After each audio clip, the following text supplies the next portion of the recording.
honest, so might as well kick it off a few minutes earlier. So for those of you that didn't realise, well, in fact, you guys probably did realise that the time here in New Zealand changed last night. Again, they keep doing this to us. Seems to happen about twice a year for some unknown reason. Can't work it out. Anyway, we're here now, and the wheels on the truck have stopped turning. They have, temporarily. There's nothing wrong with the truck, apart from it's still got a massive, massive crack across the windscreen. But it's scheduled for a new screen. And there's a delay. Yes, there is. Because somebody parked a big ship across a canal somewhere, blocking it. I don't know. These mariners these days, you just can't get them anymore, can you? Now, it was a gust of wind. We can't blame the captain. So I'm told. Although, did you see the little bit about the GPS plot before they went in the canal? That was hilarious. Obviously, it had to be a spoof. Check it out. It was funny as, well, as funny can be, to be honest. So bear with me. I'm just getting set up. Here we go. This is what I need. Now I can see what's going on. We've got Simon Roll. Simon. Guess you saw the thumbnail then. Yes, it's turned up. Oh, I'm catching up with comments already. Oh my word, you lot are firing the keyboards today. Machine NZ, where is he? I'm here, but the clock's changed, and it's only, I mean, the time is now, according to my laptop, 8:22 in the morning, and well, we're supposed to start at 8:30, so we're a little bit early. Machine NZ, morning Simon. Roger Heaps, daylight savings time, guys. Yes, I know. Thanks, Roger. I should have given viewers a bit more warning than I did. I did put a post out first thing this morning. Well, I say first thing. When I finally clambered out of bed. I did have a bit of a lie-in, which was nice, actually. I deserved it, to be honest, because yesterday I didn't. And yesterday, for those that don't know, yesterday was my birthday. It was. And Mum sent me an email. It was very nice, and a photo. It was great. And go on then, have a guess. And Roger, you know how old I am, so Roger, just keep quiet for a minute. For the rest of you, have a guess how old I am. Now, this could affect friendships tremendously, so be careful what you say. No, go on. Be honest about it. What do you think? Now then, Simon, morning Machine NZ. Simon, hope customs have not probed him too much. Honestly, when they get the little gloves on and the KY comes out, it's, you know what's coming next. Steve is in the shop. Steve, I've just been watching your live stream in the shed. I like it. But yes, often I fall down the same trap of not reading the instructions, or destructions as I call them, before I do something to camera. And then I do it to camera, I fumble my way through, and then I retake the whole thing again. Honestly, so easy. It's such an easy mistake to make, because us guys, we don't like to use, we don't like to use instructions unless we absolutely have to. So, what have we got? Right, Jim K. Hello, Andy and crew. Good morning, Jim. Welcome aboard, sir. Kill Switch. Oi, oi, Andy. Hiya and happy birthday. Thank you, Kill Switch. I did get a few messages on Facebook. Thank you very much. And through Messenger. Do appreciate those. I remember a couple of years ago, I don't know what happened, but for some reason, word got out. And I got so, not millions, but I got so many messages through Facebook. It was unreal. Or on Facebook, should I say. Bob Kinney, good day, everyone. Am I jumping around here? Machine NZ, morning, Andy. Good morning, Machine NZ. Good morning, Bob. Nice to have you in the workshop. Jim Haynes, on the road, but here and already hit the like button. What a bloke. Without even knowing what I'm going to bumble on about for the next hour and a half, he clicked the like. Roger Heaps, how's the new laptop? Right, good segue. I have made a list of things. I've tried to be organised this morning because I had a little bit more time. I'll show you a picture. Hang on. Because I took you a picture this morning of the setup. So, let me just find the photo. Now, can I rotate the photo? Just bear with me. I am completely illiterate when it comes to using this phone. No, guess not. Okay, there you go. So we've got dual screen setup. First time I've ever had working dual screens, and that's the new laptop down there. So all up, and I hate to say this, but it's amazing where money goes, to be honest. The laptop was laptop and the dock station thing was about £4 grand, New Zealand, by the way. And the two screens and the stand. The stand was pretty cheap. The stand was only £100, which was really good. The two screens and a couple of cables to make it all work was another 1,300. I think it was £1,200. £1,200, I think it was. So yes, super high resolution, very, very happy. A lot easier for my eyesight, I must admit. And I then managed to download the new Photoshop, which went in seamlessly. And I actually messaged Power Director a few times, the company, whatever they're called, forget now, as regards an upgrade from Power Director 14 to whatever it is now, which is now 19, I think. There's probably even a new one, 365, I think. But I wanted a standalone version. I didn't want one that relied on internet connection, because I can be in the middle of nowhere. You know, here in New Zealand, the internet's not great in many, many places. Anyway, they never got back to me. Never got back to me at all. I was very, very dischuffed. So I bit the bullet and just paid for the Power Director 19 Ultimate package thing. And it cost about 249 New Zealand dollars. So all up, I've spent a ton of money recently. And I'm actually feeling quite skinned. But that's all right. Payday's not too far away, so we'll be all right. But yes, very, very happy with the setup. I did actually. I started to edit a video, which is the, wait for it, Toolbox Tour episode 4. Yes, I know there's going to be 5 episodes in the end. What a mission that's been. But when I started editing it, the whole thing started to slow down to the point where I just couldn't work it. It was just, the lag time was horrendous. So I aborted mission and just turned the old computer off and back on again, which is what the IT team tell you to do, isn't it? And it did a load of updates, and then it worked brilliantly. So obviously the old laptop was waiting for some updates to happen.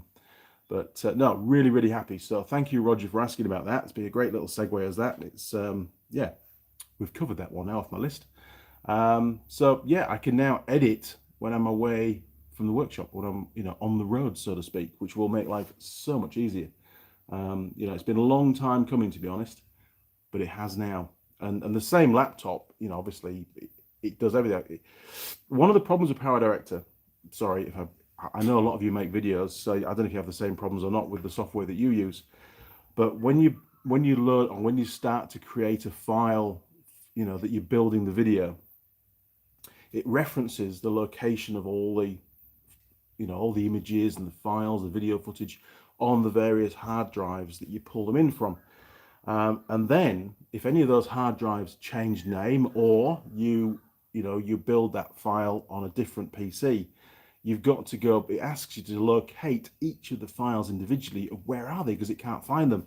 And that's an absolute ball ache. It really is. And that was one of the biggest problems of me, you know, having 2 computers to do editing, a laptop and a PC. So to avoid that, by using the laptop and a single hard drive that contains the original rushes, I've got all the images on the laptop's hard drive as regards like graphics and that kind of stuff that I use on every video, intros, trailers, all that kind of stuff. You know, I can just plug in the hard drive wherever I am, and I use that one hard drive for a year. That should be enough space for all the videos, or few videos that I make at the moment. And then I can use the same hard drive when I'm back at home. So it's brilliant. The only downside is everything's stored on one hard drive. There's no backup. So I need to get into the habit of doing backup version copies of all the rushes on another hard drive at home, just in case. But yes, I'll get my head around it. We're almost there now. Graham McCluckey, good morning. Good morning, Graham. Welcome aboard. Philip, happy birthday. Thank you, Philip. Simon Raw, 46. Good man. Kill switch, 102.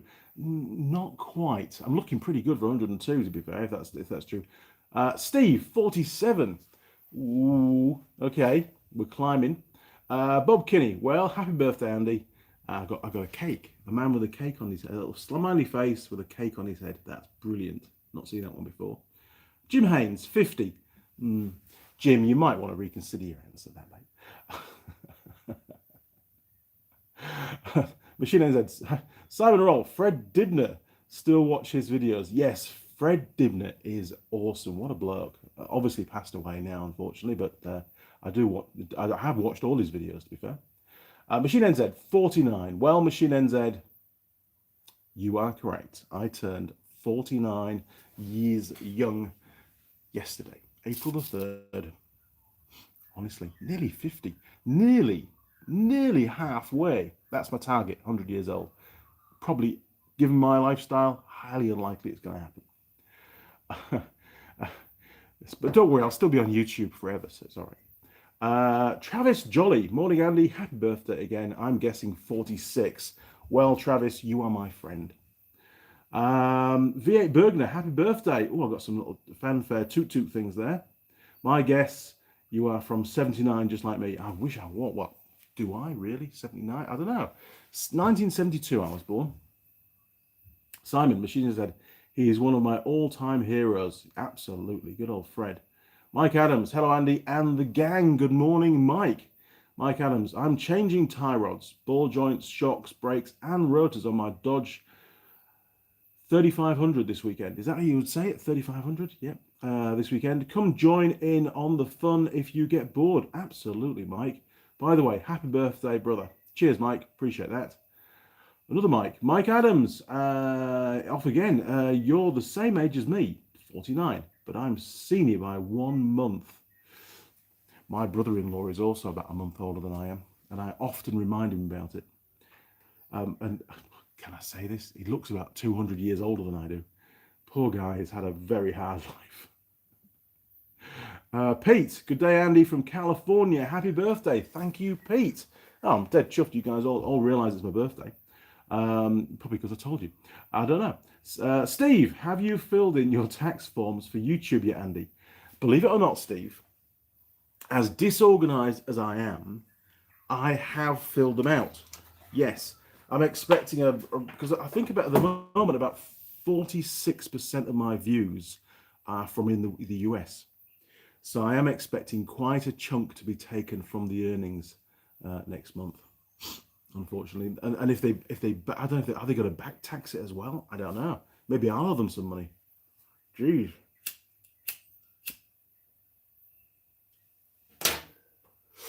Bit of a worry, but at least they're keeping me on the straight and narrow. That's the important thing. So Steve, yes, did that. Thank you very much for the reminder though. Jim Haynes, I'm 62 on Thursday, so 50 guess is way better to me. Yes, absolutely. No problem, Jim. No offense taken for anybody that was over the 49. It's just the way life is, isn't it? And, 5 years ago, I looked about 10 years younger. About 10 years ago, I looked a lot younger than that. I seem to have aged quite quickly in the last few years. And I absolutely put that down to my current job. I absolutely do. That's entirely to blame for all the grey hairs and lack of hair, should I say. Beard Bergner, honestly, you look good for 49. What's the secret? Oh, tool girls, mate. It's got to be. No, it's not. It really isn't. It's a very trusting and loving wife, in all honesty. Mrs. Mechanic has looked after me for a very, very long time. I met her when she was 15 years old. I did. Yes. And I was only, I think, 17 at the time. So I wasn't, she's not, anyway, just to clarify, there's only a 2-year age gap. Okay. Oh, she's going to kill me now because you now know her age. You can't win being a bloke, can you? Steve, good job we're not in it for the money. Yeah. Oh, Steve, honestly, if you worked out what what our earnings were since you started the channel, and just getting sleep out my eyes, and then looked at the number of hours you put into the channel, whether it's making the videos, editing, whatever it is, research, who knows. It's just, it's part of life for me is having the channel. It really is. It's not a job. It's not something I think of, I need to do another video. You know, it's just every day there's always stuff going on. It's part of my life, and it has been for the last 6 odd years.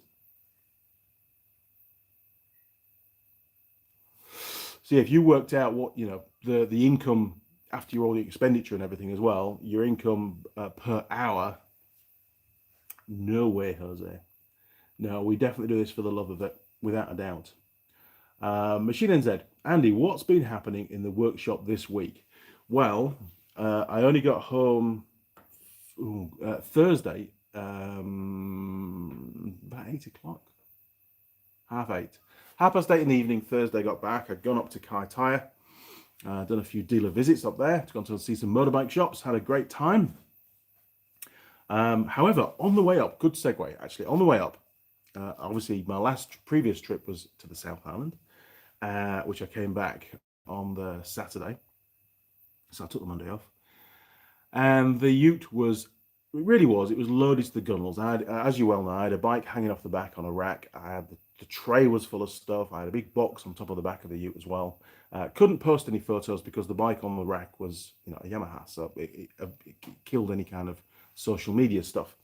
But before I went on the ferry, I looked at the rack, and because the ute was so loaded up, it was sat quite low at the back end, and the rack itself was pretty low to the ground. There was only maybe 6 inches clearance, and you know the rack was a long way back from the rear wheels of the ute. So I was thinking, how the hell am I going to get on the ferry? You know, there's a hell of an overhang, and it's very low. So I thought, I know what I'll do. I'll just blow the tyres up a little bit because they were looking a little bit soft, and the tyres that I've got on can go up to 80 psi. Yes, I know, quite a lot for a ute. OE is 38 psi, which I think personally is a little bit low when it's a 1-ton pickup anyway. So I took them up to 65, and that gave me about 1.25 inches additional clearance at the back, off the bottom of the rack, which made all the difference. We got it on the ferry, which was important. Obviously, I had to get home. However, unloaded the ute when I got back on the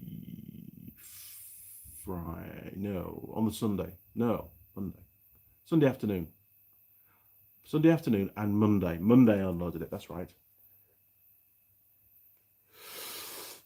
And then promptly forgot all about the tyre pressures. So, set off on Tuesday morning to go up north, and it was raining. And I was on the phone. Often I get a lot of phone calls when I'm driving, so I was on the phone thinking about some kind of diagnostic problem or sorting something out, as always. Can't quite remember what it was. And just going around this really, slightly uphill, really gradual left-hand bend, and before I knew it, the back end of the ute was sliding out. And there was an Arctic truck coming the other way, and there wasn't a lot of room. And, obviously I stopped talking because, I needed all brain capacity to get the ute back under control, which I did. It wasn't a horrendous slide. It wasn't going to spin round on me or anything, but it was a little bit unnerving. I wasn't really ready for it. Normally the ute's a bit more planted than that. And I was thinking, man, these roads are really greasy, Anyway, kept going. Got about another half an hour into the journey, and it did the same thing again. But this time I was a bit more ready for it. And I thought, nah, I shouldn't have slid out. I wasn't going fast enough for it to slide out. I don't really speed anyway. I'm pretty good. I have to look after my license. And anyway, I had a little think, and I remembered that I'd blown the tyres up to 65. And I thought, well, that'll do it. Because I'm running on mud terrains as well, which are not ideal in a way anyway. So anyway, 2 days later, I reduced the tyre pressures on the Friday, on the way home, honestly. It stopped raining, so it wasn't a problem. So yeah, very important. Remember, if you do overinflate your tyres or increase the inflation of your tyres to compensate for additional load, do remember to put them back down to the original pressure when you've unloaded. Honestly, there's no way. With all the motorcycles I've ridden over the years and all the crazy stuff that I've done, there really is no way that I should ever have reached 49 years old. There really isn't. Anyway, so carrying on. Obviously, got home on the Thursday night. Friday, unloaded the ute again because I had a load more stuff from up north. And it all went into the workshop onto this very bench. And of course, there's a lot of stuff, and it's in cardboard boxes, some of which have got the brand that can't be mentioned on there. And I had to spend, yesterday, my birthday, I spent about 8 hours going through all the componentry, sorting through it all, and clearing out the workshop ready for today's live stream. Otherwise, would have been sat in the little corner over there, looking at a wall, or you guys would be looking at a wall, and I would still have all the work to do. So I thought, no, Mrs. Mechanic, we won't go out today. We'll go out after the live stream tomorrow, which we're going to do. We're going to have an afternoon out today. Birthday lunch somewhere, I think. But other than that, no fabrication work, no fixing, just a bit of a tidy up. I did get the pie warmer. We found the pie warmer, and we tidied up a bit of Ben's shed yesterday, because that's where I put all the bits and pieces at the moment, and tidied out the old patrol, because that was full of stuff as well. So we've actually been tidying up a lot. We had a long day yesterday, did a great job, so I'm feeling a lot better now. Kill switch. The lass deserves a medal. She does, and she knows it, to be honest. Yeah, I don't know why she's still with me, to be honest. It's unbelievable. Miracles clearly do happen. Bob Kinney, a labour of love. You said it in one, mate. It has to be. Mike Adams, don't feel here we go. Don't feel bad on the hair issue. I started going grey when I was 17. Now it's so white, I'm guessing my head would glow under a black light. Oh, man. I don't feel too bad about the old hair side of things. My brother Phil, he's fair-haired, a bit like Ben. And, well, actually Ben as well. The receding hairline. I've not seen Phil for many years, so I imagine he's probably quite bald now. But I have made the vow that when it starts to thin out too much, then, you know, it's just going to get shaved off. It'll be a bald and a mechanic. It's just the only way to go, I think. It'll save a ton on haircuts, won't it? Kill Switch BB gets backlight out. Blacklight out, lol. Mike Adams, laugh my ass off, Kill Switch. Bob Kinney, lol, 70s theme music starts up. V8 Bergner, I look older than 41. I blame the welding fumes. I'm a pipe welder for 15 years. Oh my word, welding definitely doesn't do you any good. Especially for your hair perspective. I used to regularly get lots of sparks into my, onto my head. And, when you finish welding, take the mask off, often loads of hair would come out at the same time. Probably doing it wrong, I think. Kill switch. Bow chicka wow wow. Simon Roll. Have a nice birthday lunch and a good day off. Yes, I do have a couple of short videos to do. Well, actually rushes to do, just snippets of video. I did the Toolbox Tour episode 4, and for some unknown reason, I must have been not concentrating, and I started to press stop when I should have pressed record. So I've got images of me wandering around the workshop chuntering, as opposed to actually what I was talking about in the drawer. So everything got out of sync on the stop and record button, which is entirely my fault. So I have 2 drawers to redo. And then I have a short intro to do for the video that Timothy edited up for me, which I've now managed to convert to MP4 from a movie, I think iPhone type, Apple type format. So now I can stick on my little intro at the start, stick on the credits at the end, and render it and get it up on the channel. So that'd be a really good one to get up.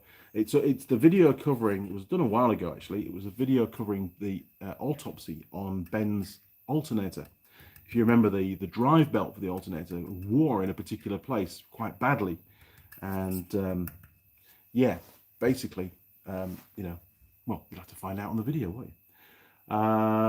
Right, okay, so talking about hair, on Thursday, I didn't have I decided to leave the big trailer at work. I'd already changed both rear tires because they one of them was completely bald. It wasn't down to the wire, but there was no tread left whatsoever. It was a slick tire. The opposite end of the same axle was quite badly worn, but it was still good enough to use that wheel and tire for the spare for now. But I have ordered 2 new spare wheels and tires for the trailer. just to help with logistics. So that'll give me 4 spares. Yeah, I know, a bit of overkill, but I am looking at getting another trailer, a 6-meter bed. They've brought out a 6-meter bed now, which will be a lot better. Will I sell the original one? I don't know yet. Probably will, maybe not. Haven't decided. Anyway, on Thursday afternoon, I decided on the way home to call in at Thames, where Barber John resides. I have a barber, and he had a quick tidy up for me. So I don't know if you can see or not, but I've got rid of some of the ranging at the back. Told him under no circumstances is he to cut the length of my hair. It's to stay as it is. Thank you, John. And he did. He left the ponytail well alone. But this is John the Barber's little business card. Here you go, look. I said I'd give him a little shout out. Awesome bloke. Known him for years. And he will be my barber till one of us passes away, probably. There you go. Nice chap. Really nice chap. If you're ever in Thames in New Zealand, call in to Bespoke Barbers. Not a sponsor of the channel, just a good mate. Nudita Rossadini. Happy birthday, Andy. Hopefully I pronounced your name correctly. Probably not. Michael Moran. Are you allowed to smoke in the pubs in New Zealand? You are, but obviously it has to be outside. You can't smoke inside. And there are designated tables for smokers. There are. Good segue. I'll have another cigarette. It's one of those mornings. I'm seeing you getting through the old ciggies pretty quick. But you can. However, if you're in Auckland City, the CBD area, the pubs in the CBD, they are now smoke-free. And I'm sure ultimately it'll get rolled out across New Zealand. In Australia, honestly, you do feel like a leper in Australia, because if you go to any kind of pub, you cannot have food whilst smoking. Absolutely not. And if they have a smokers area, which is pretty rare, you are right in the corner, away from everybody else. You don't get tables and chairs normally. You just get a little bench, well, a shelf basically, to put your beer. I mean, at least you can still drink. And you have your cigarette, and then you resume back at a table somewhere, and hopefully nobody else has stolen your tea. Yeah, I just don't get on with Australia very well at all. New Zealand at the moment, it's just not an issue. But you do, I must admit, as a smoker, you do think about which pubs you want to go to, based on the facilities they have or tolerance they have for smokers. Yeah.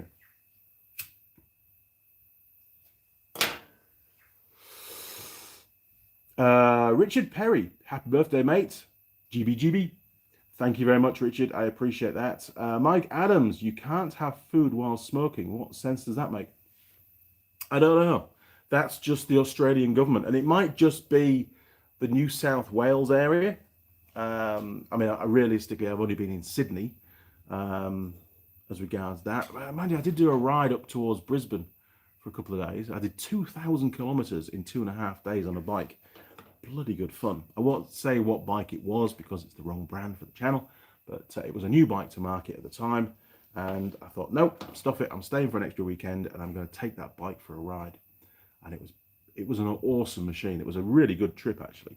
But yes, even then on that trip, finding a pub where you could smoke was quite difficult. Pete, I know what you mean about a barber. I've had mine for 40 plus years. I think it's a bit like a doctor, isn't it? You get used to one that you're happy with.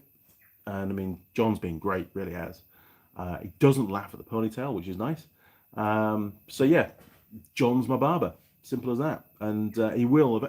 In fact, eventually, I think maybe next time I go, I'll take the tripod, and I'll just stick the camera on, and we'll just leave it rolling, because he's a hilarious bloke. He comes up with all sorts of weird and wonderful stuff to talk about. Very happy chap. Mike Adams. I've never made any sense out of a bar where you're going to get drunk on alcohol, but you better not smoke in there, lol. I know, honestly. You go there for all your vices, well, most of your vices, and you can't do half of them. Steve, did the valve clearance on the little red Ford today in prep for the next pressure video? First time I've done tappets since about 1998. Holy crap. Have you started the engine, Steve? Did it bend any valves? That's the question. Mind you, won't been playing with the timing, I suppose, so you probably got away with that one. Good job. Or did it run? I remember years ago, we had a guy over in Henderson. I was working for a dealership over there for about a year and a half, and he brought his little GN250 in, and he came in for a service, and he says, "Oh, I need the valve clearances doing," and the engine was red hot. And I said, "Look, mate," I says, "you've got to have a cold engine to do valve clearances. I can't do them while it's hot. I can't even do it while it's warm. It's got to cool right down." So I said, well, we can do your service maybe, the last job this afternoon. I'll do the valve clearances last, and then you can pick it up about 5:30 when we close. No, I need it now, and I need the valve clearances doing. I says, well, I can't do them. Anyway, he persisted, and yeah, cut a long story short, it didn't go to plan. I did tell him it wasn't going to work. Anyway, I'm not going to disclose what actually happened to the bike, but it didn't run at all very well, put it that way. So yes, clearly, mechanic was right, customer was wrong, but hey, he was paying the money and he told me to do the valve clearances, so there you go. Steve, runs like a Swiss clock. Nice. V8 Bergner, my father smoked the cigar halfway, then gave me the rest for me to smoke. I was 6. Times have changed, haven't they? I must admit, Dad did get. He used to let me have a puff on his cigar every now and again when I was a kid, and I would have been. I'd have been well under 12 years old, because I remember which house we were at the time, and it wasn't in the house. I think it was probably when we were out at the pub somewhere, and cigars. Well, obviously I inhaled, and not good. And I didn't start to smoke at all, didn't smoke anything other than the cigar that Dad would give me every now and again, until I came to New Zealand, and I think I was 30, about 37, 38 maybe when I started smoking.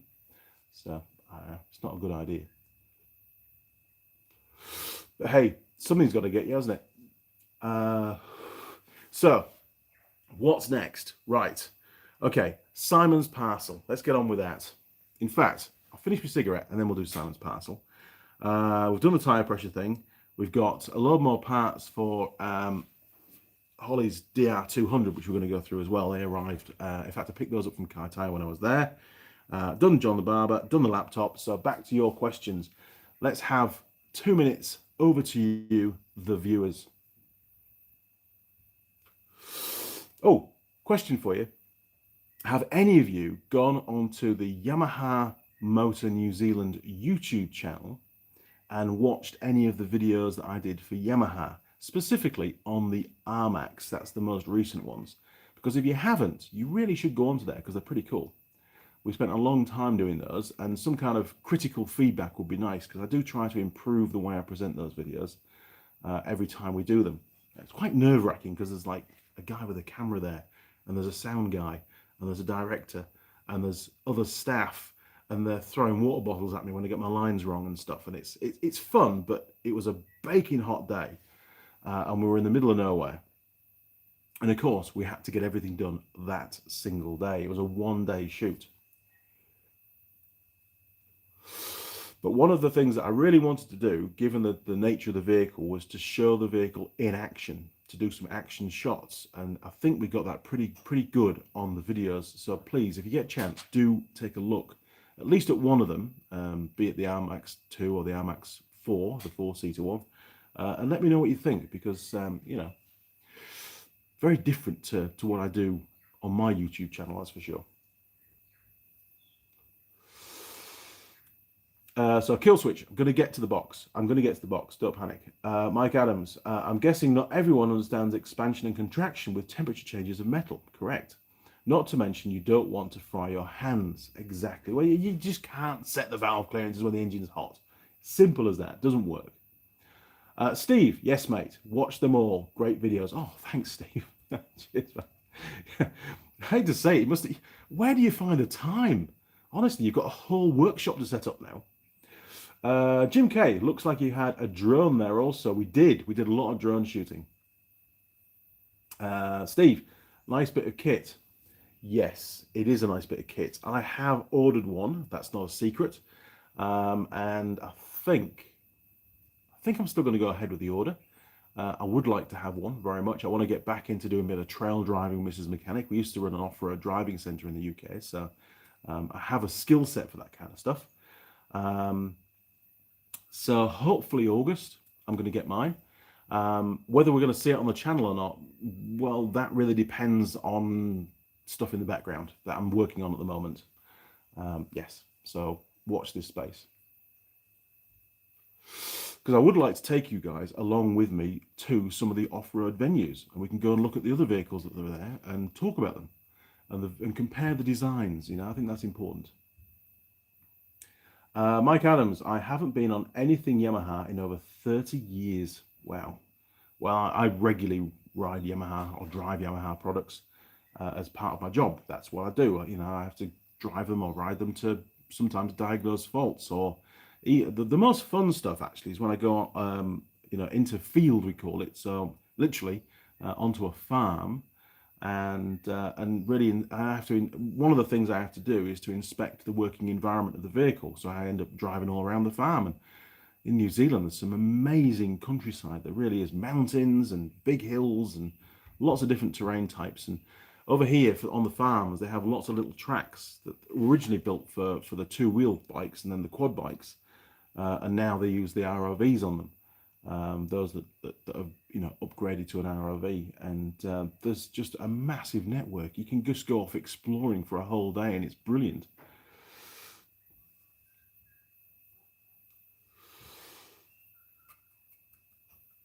Steve, 21 hours a day for me. Don't sleep very much at all. 21 hours, man, I couldn't do that day in, day out. I just couldn't. I'll be sleeping the whole day next.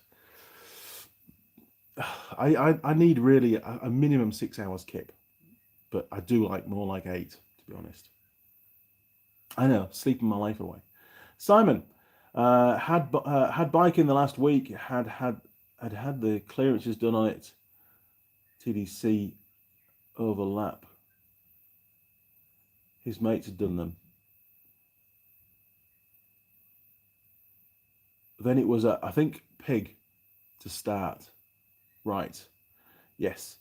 Even though doing valve clearances isn't that difficult a job, you know, obviously you need to make sure that the camshaft's in the right position, you know, off cam specifically, very important. And I do have a video to make tomorrow on Alan's, which is over there. Alan's, where is it? There we are, look. The 750 is still here, by the way. I've got a video to do on that, doing valve clearances.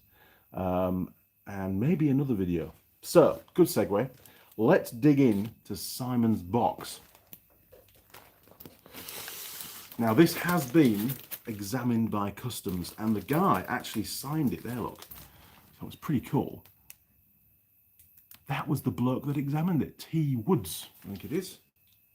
Yes, T. Woods, on the 26th of March, 2001.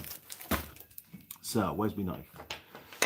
Here we go. In fact, I'm going to move the camera down a little bit so you can see me open the box. How's that? There we go. Right.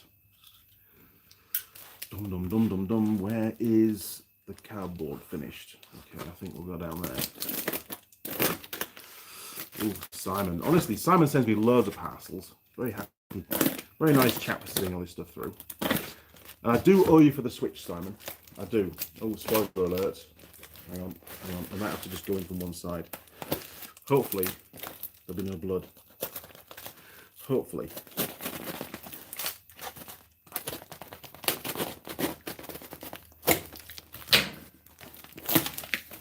Oh, yes. Right. Can you see? I think you can see, can't you? There we are. Right. Oh, my word. Jeez. There is no wonder that this got stopped by customs. No wonder at all. It's full of metal canisters. What's in here? Very well packed, by the way, Simon. Look at that. Bloody good. Got a year's supply of baked beans here.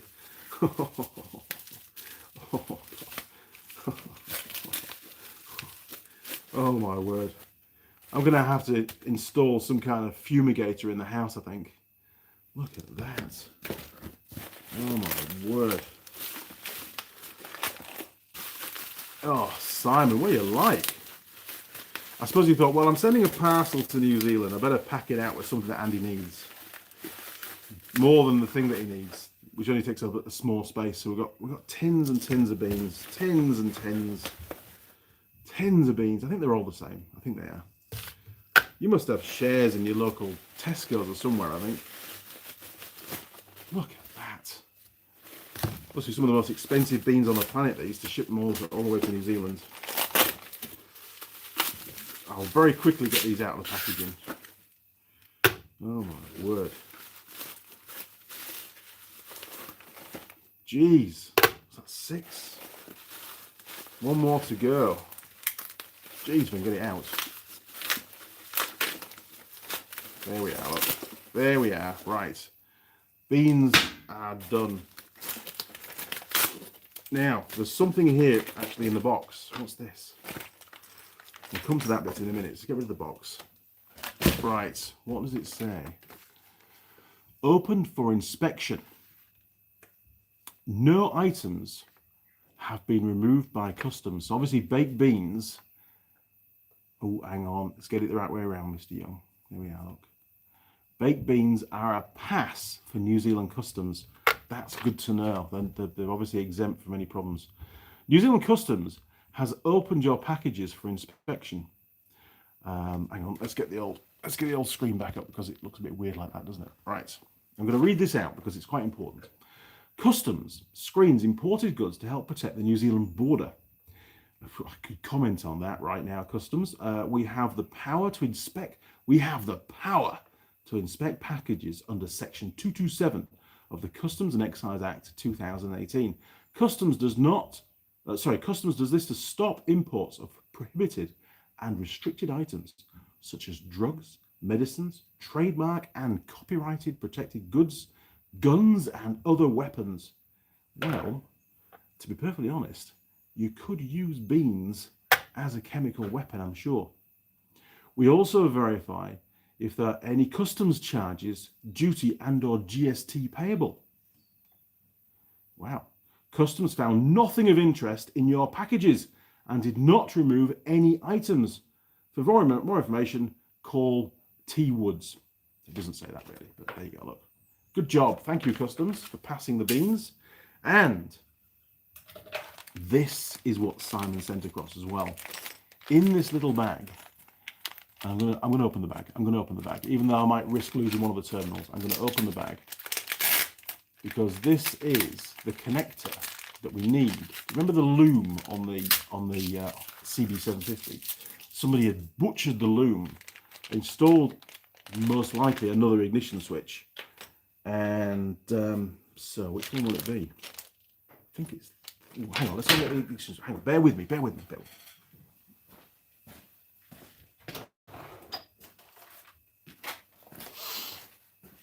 Don't panic. I'm back. How many viewers have we got? 50 viewers? What the hell? 51. Holy moly. So this is the, obviously it's a new old stock part. This is the ignition switch for the CB750, which I need to install. And obviously it comes with the correct connector on it. But the connector on the loom is missing. So I didn't want to be a butcher, you know, and cut that off. I could have done that. I could have cut that off and used a different connector. But I want to keep the bike as original as possible. So that's the original one there. And by the looks of it, yes, by the looks of it, this is the half that we need. Go it in, Simon. Jeez, I have to find another bag now.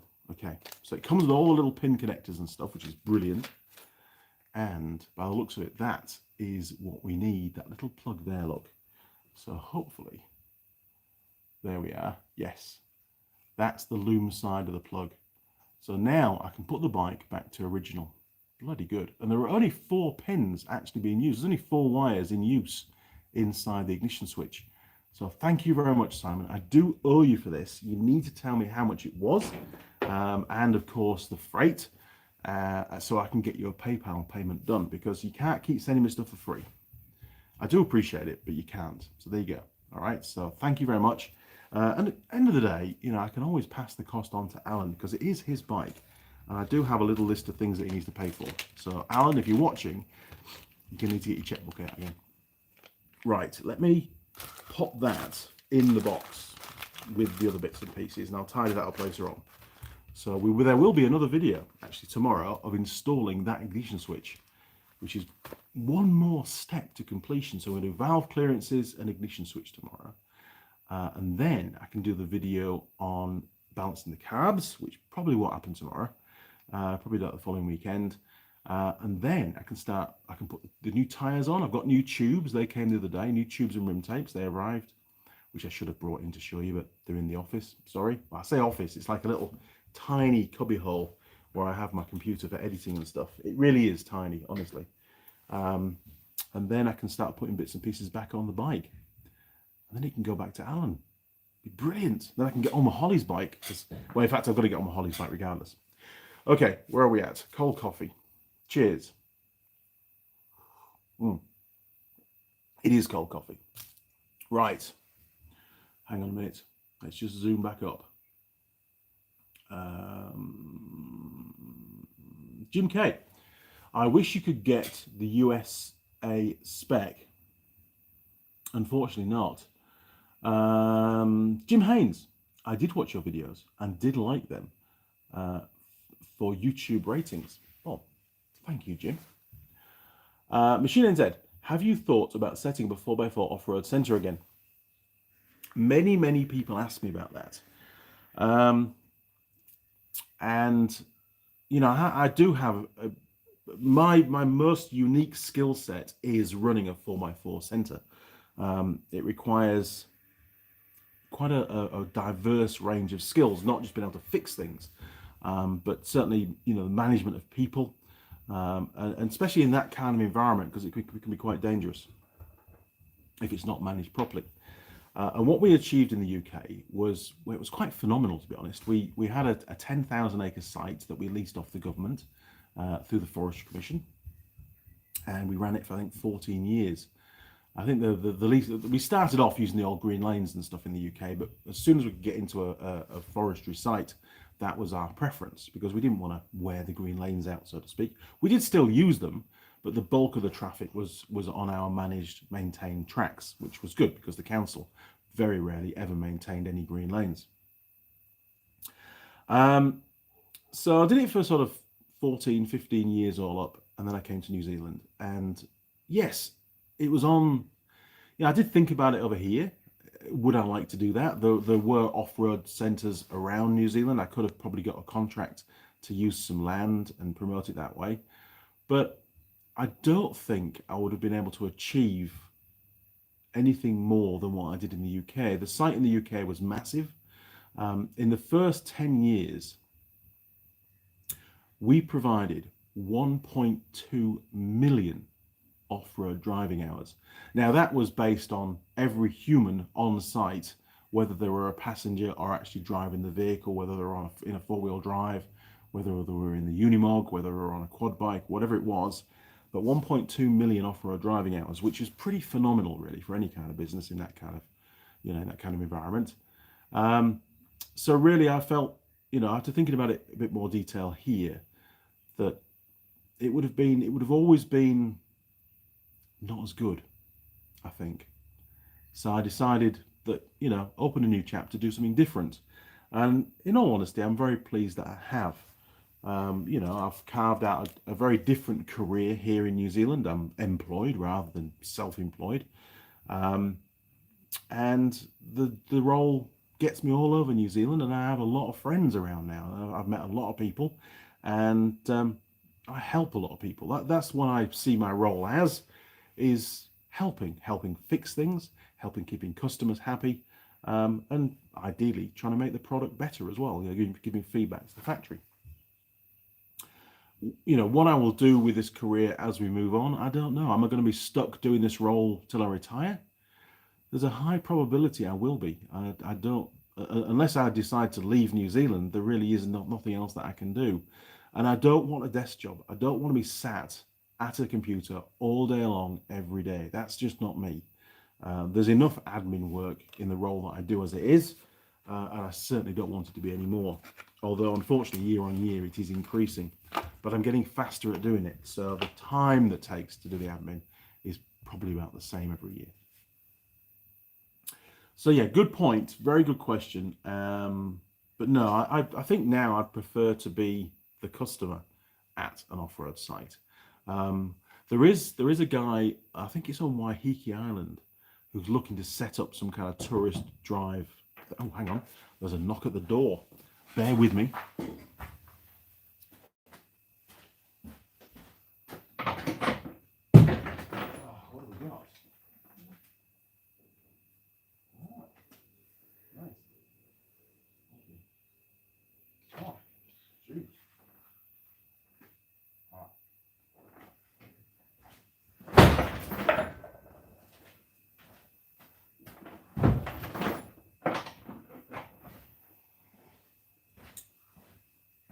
Oh, look at that! I've got a raspberry bun. Mrs. Mechanic's been making me raspberry buns. She made me one made some yesterday for my birthday. I do like raspberry buns. Probably Yorkshire kind of thing, I think, raspberry buns. Now, she also brought, because I forgot, and I'm terrible, she brought the tubes. Now, these are just in the tubes, I know, but we've got the 2 new tubes to go in. Now, these are a quality tube. Oh, there's some more rim tapes. Hang on. Bear with me. Who makes these tubes? Oh, they're made in Taiwan. What's the brand? They're a Kenda. There we are, look. So that one there will be the front tube, I think, from memory. Kenda. Brilliant. Yes, and that one will be the rear. And, where can I put these? Hang on. Bear with me. Hang on.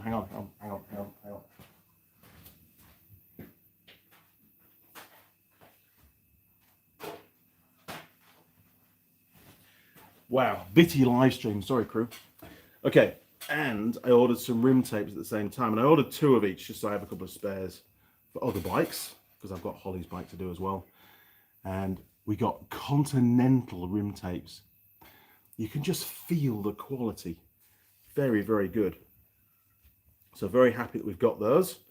And thank you to Rogers, to Kevin and Anne in Invercargill, have the bike shop down there.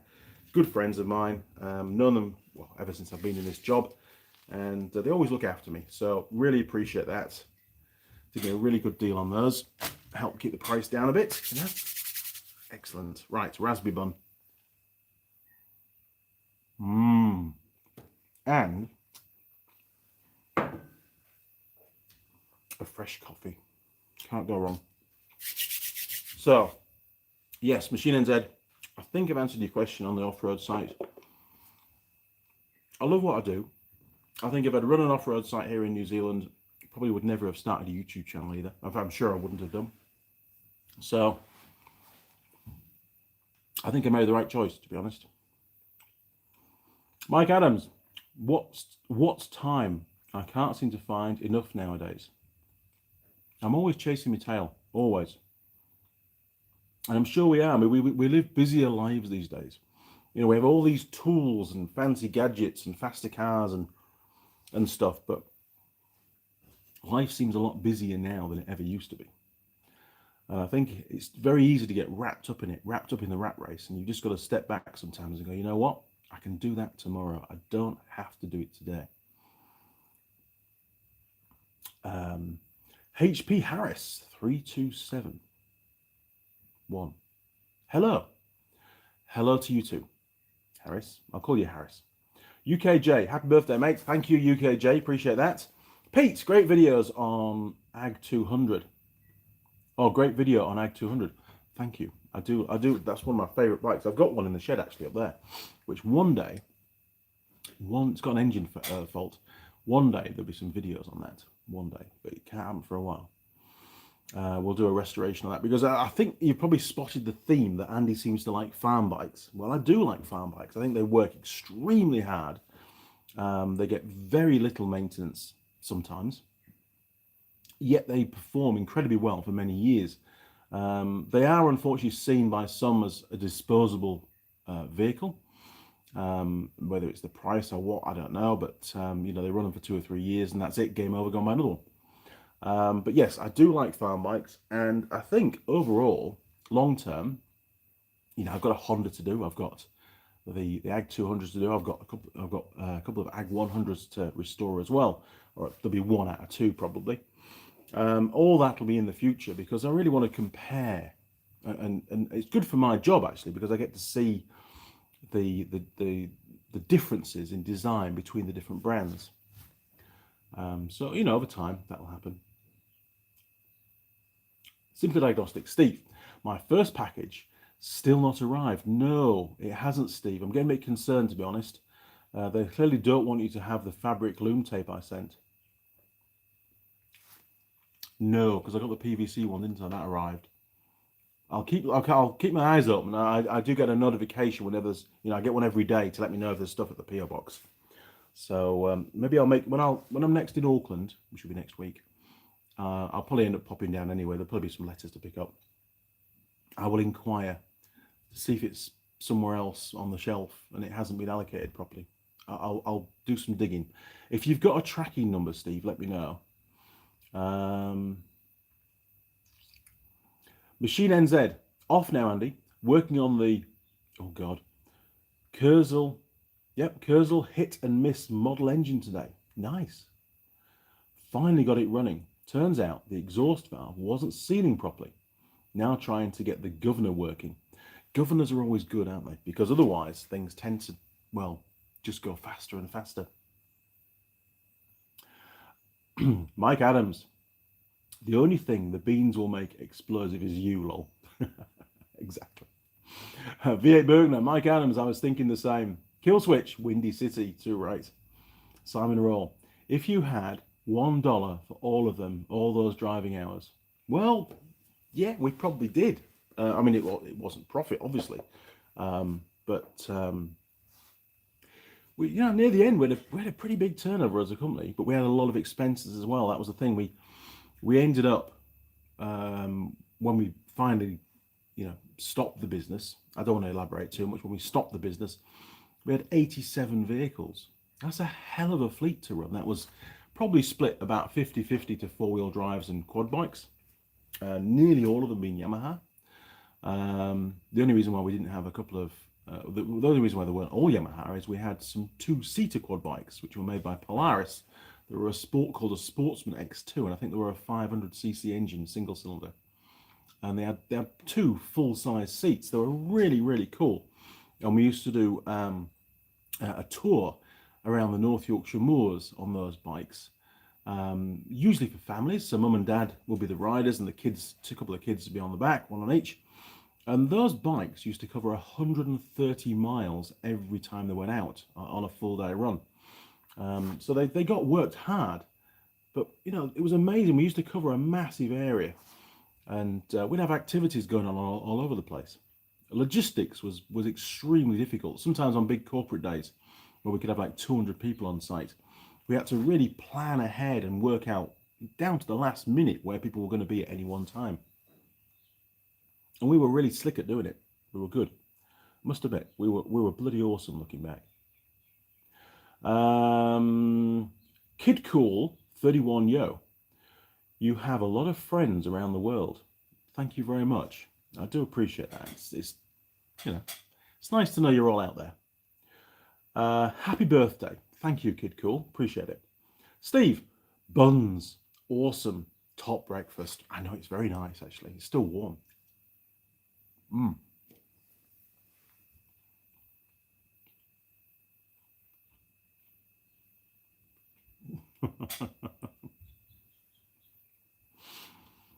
Connor.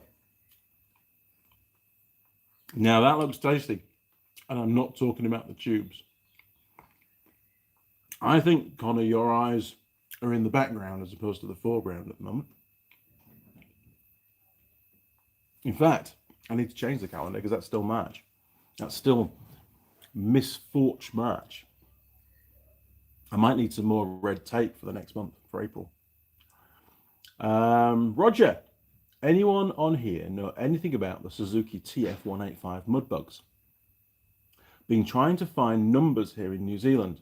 Mr. Google doesn't seem to know very much about them at all.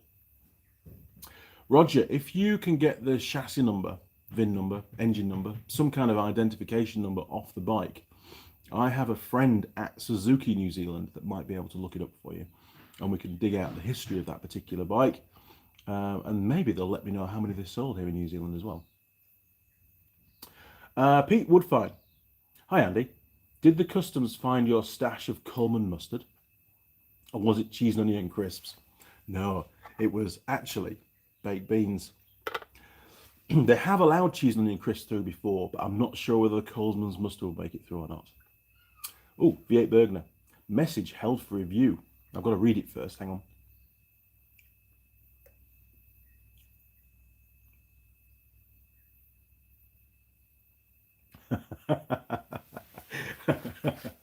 Okay, I've got to take out one or two words here.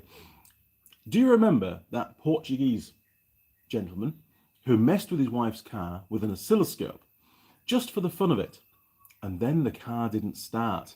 Yes, I do remember that. What happened? What did you do to cause the problem?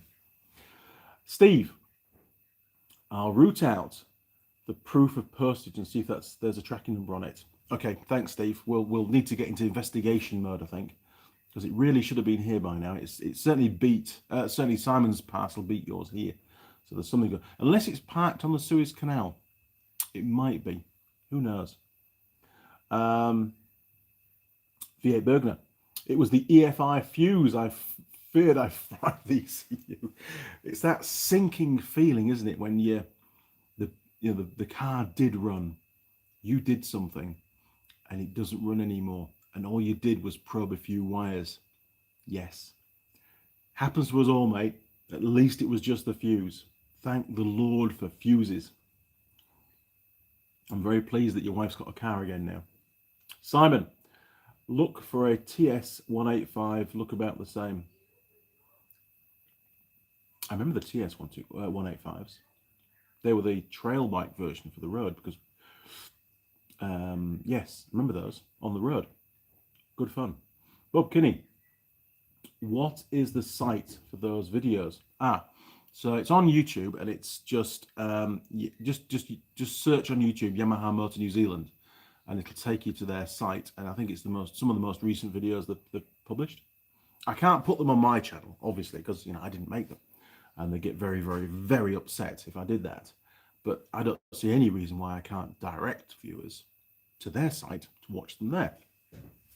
End of the day, that can only be considered to be proactive. Now then, Connor K. Actually, I was referring to the Raspberry Bun, but the calendar is nice as well. I like mine. Yes, Connor's doesn't have the red tape on it. Connor is a very lucky chap. Roger Heaps said the picture of the frame tag may not be readable. Okay, if you can, maybe the engine number might be easier to, it won't be as corroded or damaged.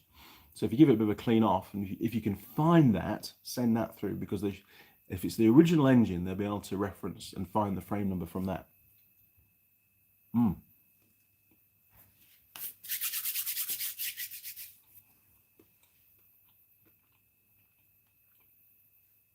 Steve, I wasn't referring to the cake.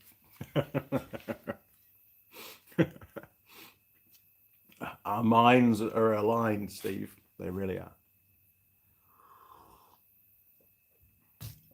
Oh, and Steve, in your live stream, in the shed live stream, yes, you look very casual and, well, actually very smart yet casual in your on your new shirt. Suits you well, sir. Good job.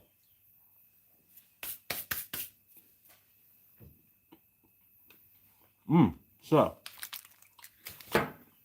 where are we? What's next? I don't know, because I've covered my entire bit of cardboard with baked bean tins. Bear with me. I think I've covered everything, actually. Oh, no, I haven't. We've got boxes to undo. Right. Let's get the camera set up, and let's dig in these boxes. I'm just going to unplug you. There we are, look. Right, 3, 2, 1. There we go. Look, how's that for a view? Pretty good.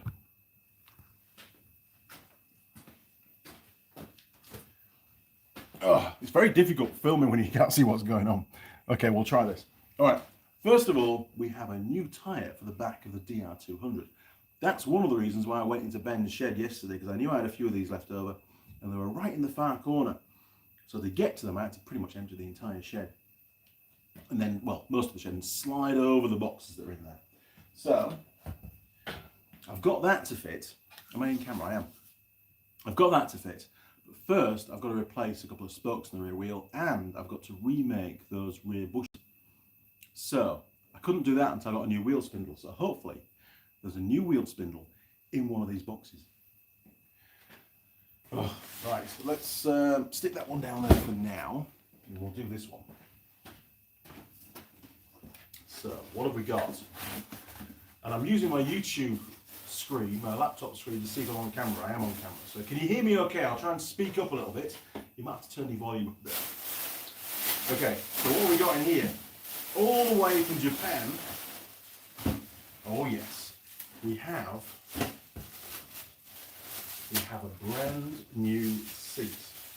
I don't know if you remember the seat that came off Holly's bike, but it was absolutely horrendous. The cover was all ripped. It had lots of bugs and stuff living in it. So we've got a nice new seat to go on the bike, which will be brilliant.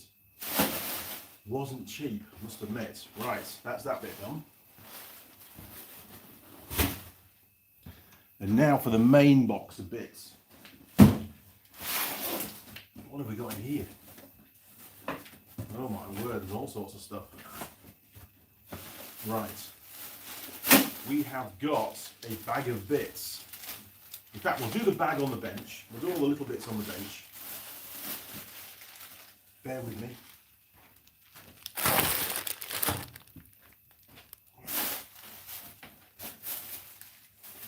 Holy moly. Right, almost there. We have got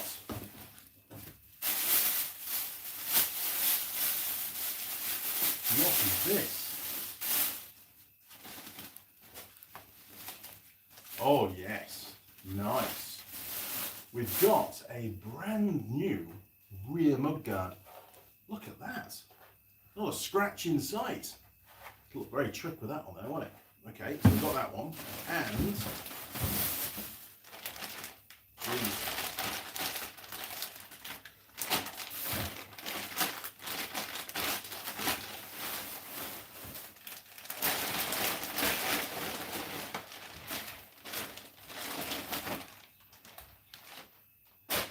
a brand new front mudguard as well.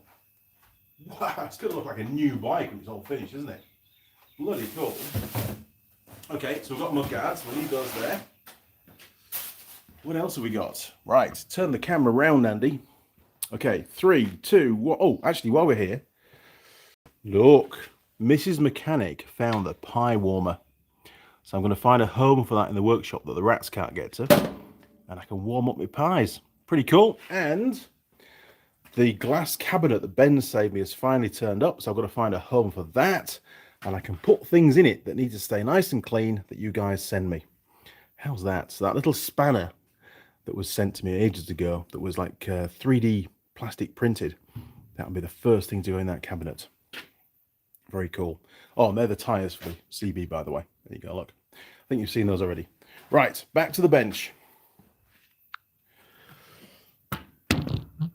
Jeez. How are we looking? We're a bit high, aren't we? How? Bear with me, bear with me, bear with me. That's better, isn't it? There we go. We're about framed up there, about level. Super.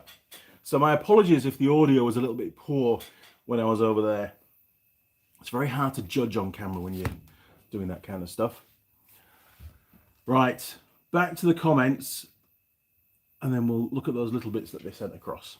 Simon, an easy mistake to make with your multimeter is forgetting to change from amps to voltage when testing. Fizz, let the smoke out. Absolutely, Simon. You've got to think twice when you're playing around with the FI stuff. Steve will know that, and of course Simon, and I do too, but we all make mistakes sometimes. Steve, shirt is awesome. Thanks, mate. Anytime, Steve. But I was just saying, I think you look really cool in it. It suits you. Mike Adams. I say again, to your fuses reference, sometimes I hate electrical issues. 3 days to find the problem, 10 seconds to fix it, or in a spot you have to completely disassemble the vehicle to gain access. Yes, and with cars, and well, vehicles in general getting more and more complex and more reliant on electronics, there's so much more wiring. It can cause a real problem, can't it? Real headache. Steve.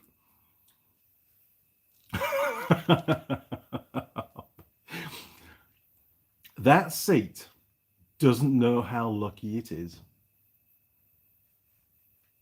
Honestly. I know somebody had to say that. And to be fair, I'd have put money on Steve being the person to say it. Steve, you didn't let me down. Good job. Lol, Steve. Jim Haynes. Is that all the parts for both bikes now you were waiting on to finish both, other than waiting on Holly to finish hers? I think this, as regards the CB750, Alan has asked me to, in fact, I'll show you, hang on. Let's do another little wander. Here we go. I know you like the wanders. 3, 2, 1. Okay, so Alan has asked if I can remove these headlight mounts. Now, they're pretty beaten up, to be honest. There's some bad damage in there, look, where it's been dented. Whether it's, I don't know what it's caught on, what would even cause that, to be honest. It seems a bit strange. But he wants to replace these rubbers because they're quite badly perished. And he wants to get these fixed up and painted again.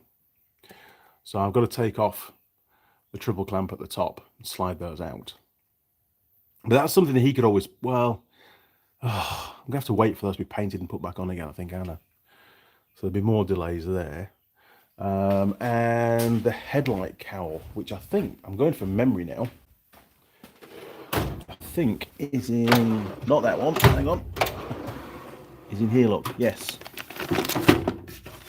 So again, he wants to get that repainted as well, because as you can see, it's not the greatest. It's actually got a repair on there, look, it's some,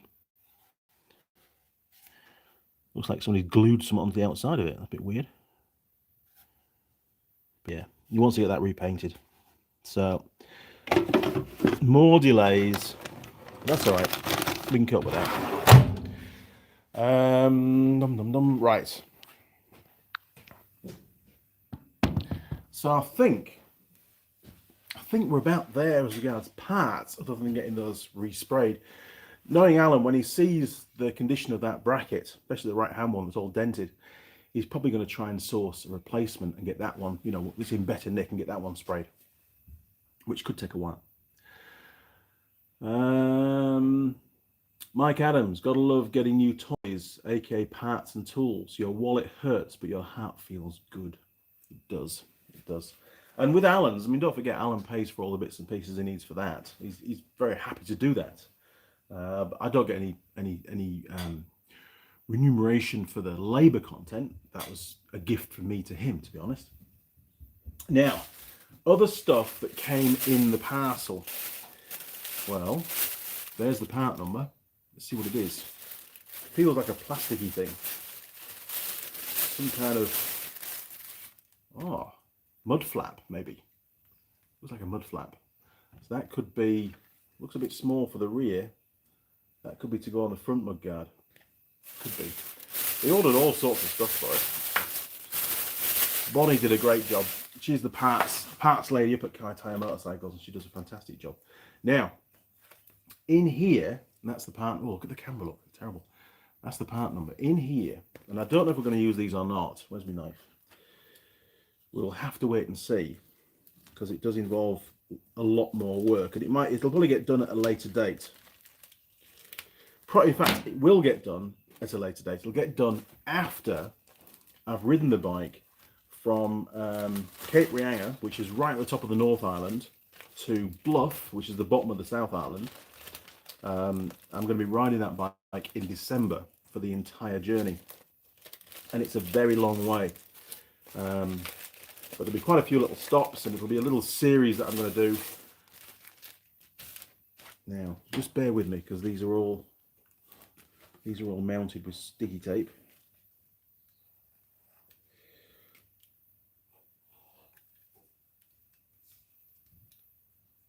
Oh, Andy's concentrating now.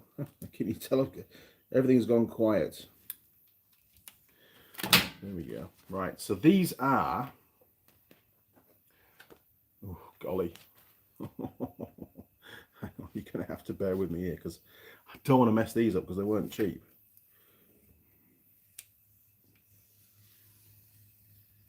Okay, that's one.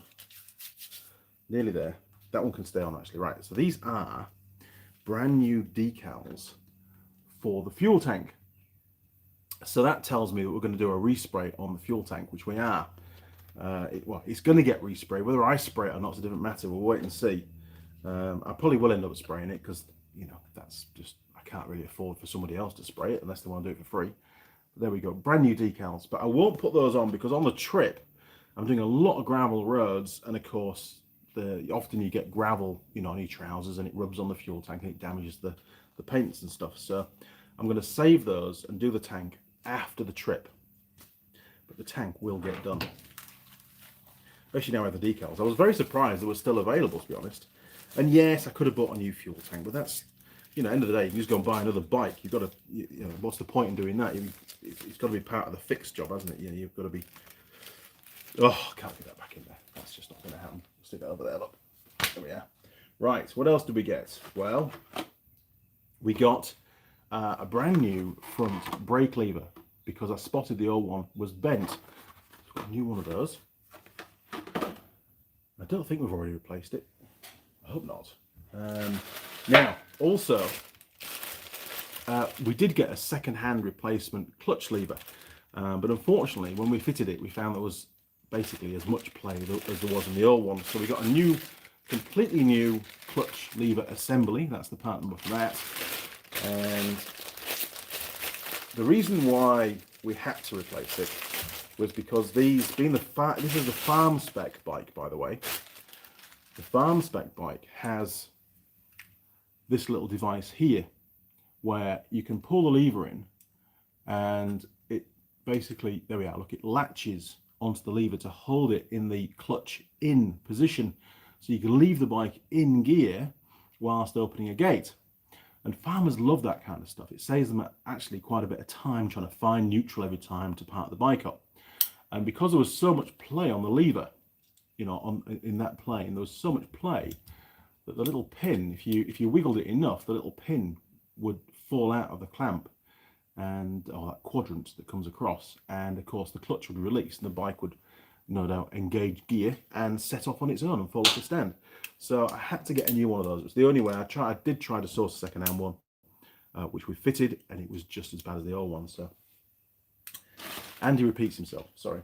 Okay, oh yes, we'll do this one we're here. Now, do you remember one of the videos, Holly and I replaced the swing arm bearings, or in this case bushes, and later on in the video, or maybe even a later video, I noticed there was still quite a lot of side-to-side movement on the swing arm, which there shouldn't be, not when you've replaced the bushes inherent to that particular bike. And in all honesty, I think quite poor quality bush kit from All Balls. But some of the play might have been down to the fact that the swing arm bolt was slightly worn. So I've ordered a brand new swing arm bolt. That's the part number there, look. And of course now I'm going to make up some phosphor bronze bushes to put in the swing arm that runs against the brand new bolt, because that bike has to get a warrant of fitness. And in the current state with that kind of movement, they shouldn't be passing it for a warrant of fitness. If they spot it, of course. So we've got all those, which is going to trigger more work now. So that's really what's holding it up. I need to get the bushes done, the rear spokes done, and the rear tyre fitted before Holly comes back, because, you know, we've sort of done all that kind of stuff before, so it's not really videos. Right, what else have we got? Well, we've got a couple of new grips, and the right-hand grip comes with the throttle tube. So I can pull that. So that's the right-hand grip part number there, look, for anyone that's interested. and we can debag it now. It's all right. And it actually comes pre-fitted with the throttle tube, which is pretty cool. So we've got that one. Put it back in the bag so we know what part number it is. And then we can open it again on camera when Holly's here, because she'll like that. And this one, I won't open this one. This one is the left-hand grip, exactly the same, obviously no throttle tube, and there's the part number.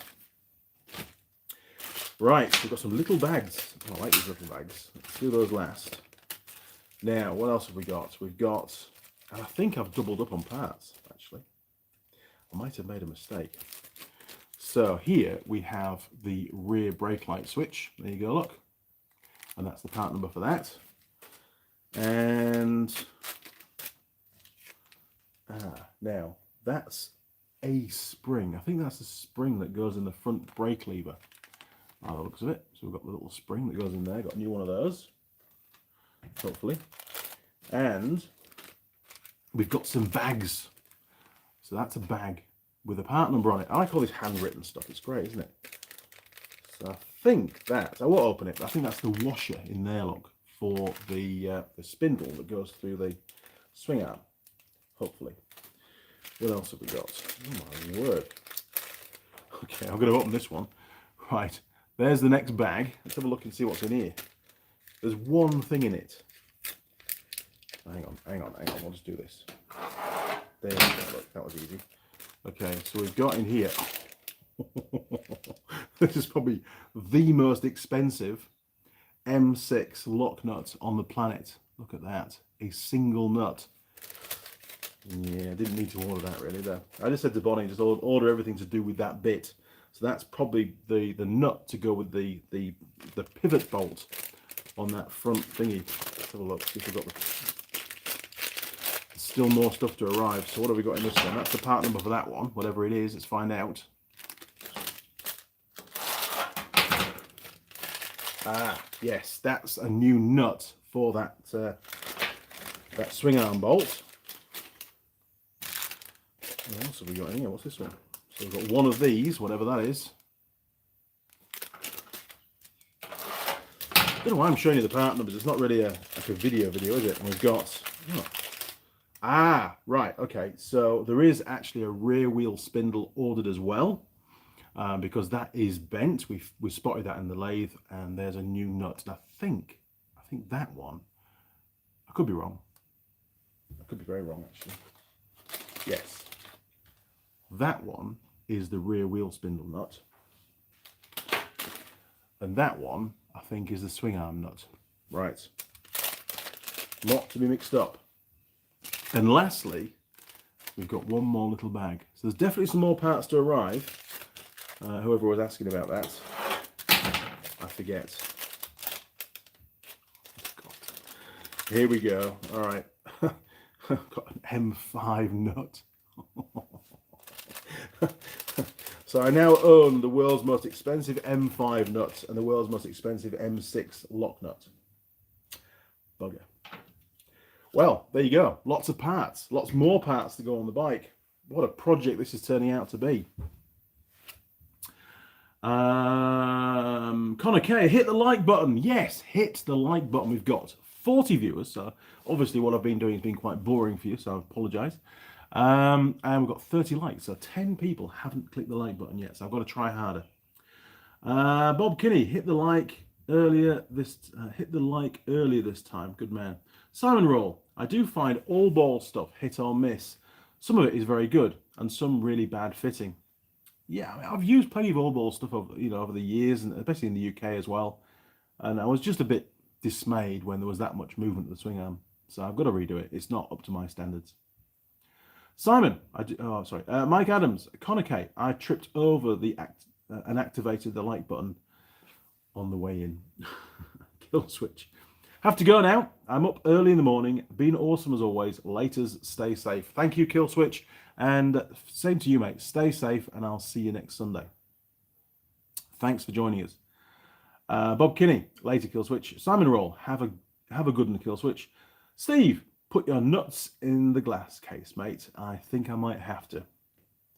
Yes, it's not like I don't have lots of M5 and M6 nuts. I have drawers for them. And in fact, you're going to see all of that in episode 5 and the final episode of the Toolbox tour. Now, I know it's like an extended Toolbox tour. It's more of a what's in the drawers kind of tour.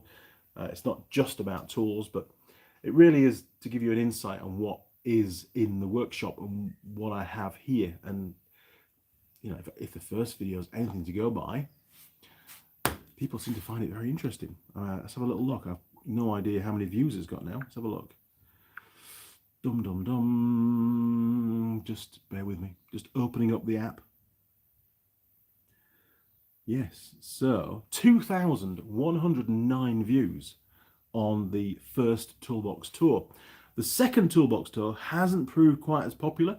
It may be that I used a thumbnail of a very, very small toolbox. Either that or I'm a giant, one or the other. But hey, doesn't matter. It's just nice to do those kind of videos, and they're actually quite easy to put together. So, you know, it fills a gap and gives the viewers what they asked for. Down East Outdoors. Hey Andy, I got an 05 Grizzly 660. Can I ask you a question? The bike will not come on the gear indicator in park and neutral. Any ideas what that could be? Thanks Andy, great channel. Okay, so on the side of the gearbox, I've got to talk generically now, because this is a Yamaha. Okay, so there will be no doubt a switch type arrangement on the side of the gearbox which will change circuit depending on what gear you're in. So potentially that switch will have failed, so you need to go after that and test it. Quite easy, just unplug it, get your wiring diagram and do a continuity test with it in each gear, and if it goes open circuit in one of the positions, you found the problem. And it probably just puts the wire to ground, but probably given an earth. But you'll have to check the service manual, check the wiring diagram, and you'll be able to find that on Google. There's a lot of Yamaha manuals on Google.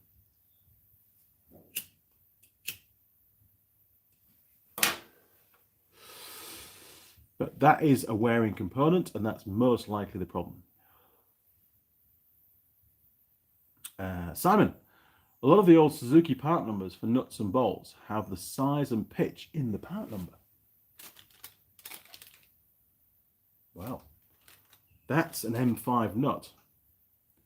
So maybe 005A. Maybe the 5 means M5 and A could be a standard nut. Don't know.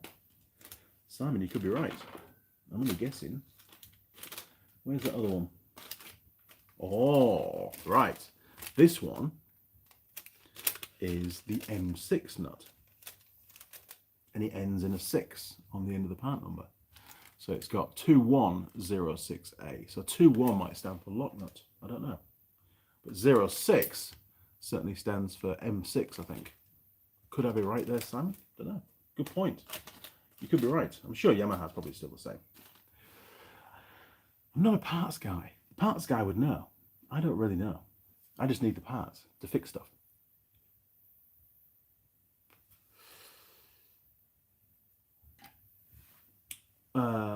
Down East Outdoors, mechanically it goes into neutral and park, but isn't coming from the indicator. Yes, so it's an electrical problem, and it most likely is the switch on the side of the gearbox. It's like a rotary type switch from memory, or potentially is it individual bulbs on the dash, or is it like an LED display? If it's an LED display, there's nothing wrong with the display. It's probably most likely the switch. Just test the switch. Yes.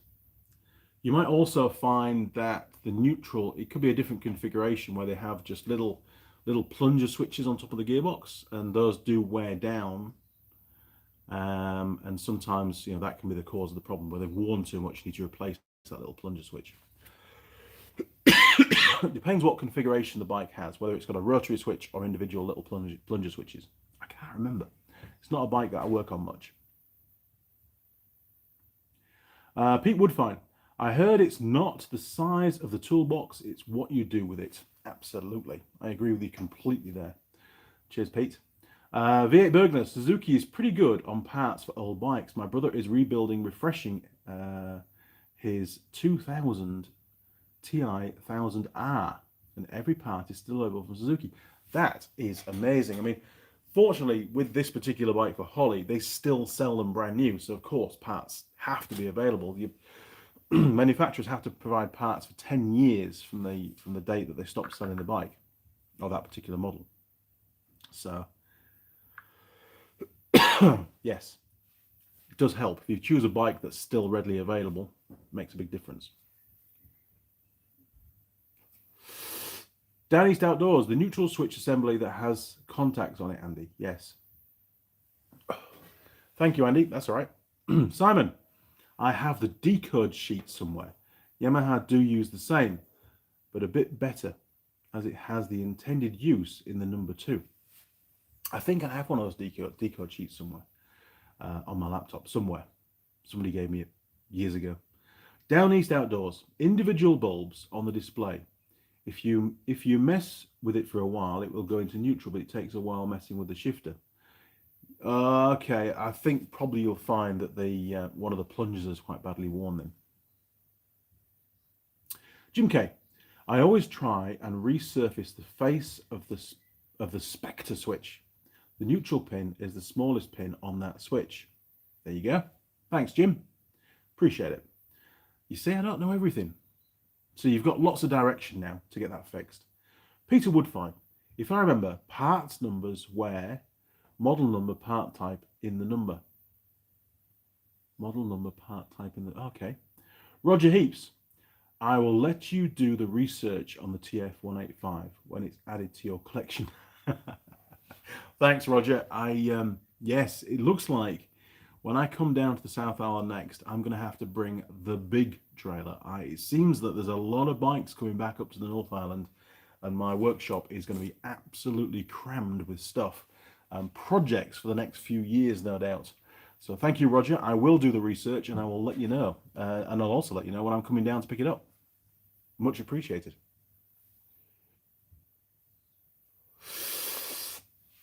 Now then, what are we on? Oh, 1 hour and 32 minutes. We're basically at the end of the live stream, aren't we, really? We'll keep cracking on, though, because I've still got a cigarette and I've still got some coffee to go, so I'm quite happy to hang around a bit longer. And, to be fair, we did start a bit early, so we're not at the 9... Well, we're not at my 10 o'clock finish yet. Down East Outdoors. Andy, would I just buy that whole shifter assembly to fix that plunger? I appreciate your time. No, the switch... If it's a rotary switch, or what was it called, a Spectre switch, as Jim mentions, that's a separate part, and it's nothing to do with your gear shifter itself. It's actually on the side of the gearbox, and it works off. It'll no doubt be the rotary shifter, the actual cam shifter inside the gearbox. So yeah, that's most likely what needs to be replaced. No, Simon, there is no pie today. No, we were going to go into Taupo yesterday afternoon and have tea out. That was going to be birthday meal. And I was going to pick up... Mrs. Mechanic says, we'll have to get you a pie. So you've got it for your live stream. So that was the plan. And then we aborted mission to Taupo last night. Because to be fair, we were both knackered after going through all those parts. And we're going in there this afternoon. So there might be a pie for tomorrow. But that won't be on camera. Steve, last week's peppered... Oh, stop it! Talk about pies. Yes, last week's peppered steak looked really good. And to be fair, I have switched to peppered steak pies. Mainly because there's no cheese. And I'm not really a fan with cheese with meat, to be honest. Unless it's in a burger. So I do like the old pepper steaks. They're very good. And that's always been my second choice pie if they hadn't had the steak and cheese. But now it's my first choice pie. Pretty good. So I am eating more healthy. There you go, you see? I've made the change. Cheeseless pie. Jim Haynes. Do they not have family get-togethers on Easter in New Zealand? Oh, they do. I mean, there's a few houses here that are like holiday homes that are full of families and stuff now. Ben's still up in Auckland. I think he'd probably be working over Easter because it's a very busy time for the bicycle shop. Eloise, again, up in Auckland. Charlotte's over in Canada, so a bit of a trip to try and come back just for a get-together. But I'm sure she'll be calling Mrs. Mechanic. and we'll have a chat with Charlie later on. But they do, but we just don't, and we just hasn't happened this year. Down East Outdoors, they call it a neutral switch assembly. That is a 4-wire switch with 4 different size contacts on it, and it's an 05 Grizzly 660 Special Edition. Okay, I believe you. I'm not going to look it up on my, on my work laptop because it's not here at the moment. But if you want to email me the VIN number, I can take a look and send you the part number back. I'm quite happy to do that. Plus, I can get my head around the exact configuration of that bike for the wiring. That sounds like the problem. And it is a wearing part. It does wear down, as Jim says. Okay, crew. Well, I think we're about there, in all honesty. We've covered lots of parts today that have arrived. I've got lots more work ahead of me. Probably not enough time to get everything done. Tomorrow's going to be a very, very busy day, and I will be making more videos tomorrow. But I need to get that valve clearance video done first. I have to get that done. I don't want to get onto Holly's bike until that's done. Yes, very important. But most of the parts for Holly's bike are here. So as soon as the last few arrive, and things like wheel spindles and stuff should really be in stock here in New Zealand, they should be shipped down to me in the next couple of weeks. So hopefully we'll see Tool Girl Holly back in the workshop. And I've got a bit of a surprise for you as well. I'm not going to give any spoilers, but I'm sure Steve will like it. There you go. That says it all, doesn't it? Probably within the next 4 weeks, we should see Holly back in the workshop. Fingers crossed. Down East Outdoors. Awesome. Thank you, Andy. Much love, my friend. No problem at all. Pete Woodfine. Happy Easter, and happy Easter to all of you. Absolutely. Enjoy your Easter break. If those of you that aren't working, those that are working, enjoy your Easter evenings. And, well, basically, that's about it, isn't it? Cigarettes gone, coffee's gone cold, raspberry bun is eaten. We're there. Thank you very much for joining me yet again, and I will see you all again at 8:30 a.m. next Sunday in the workshop. If you want to support the channel, you can do that through Patreon or PayPal, or you can just share a video on your social media and we'll try and recruit a few more viewers. All right, crew, until next time, cheers, over and out.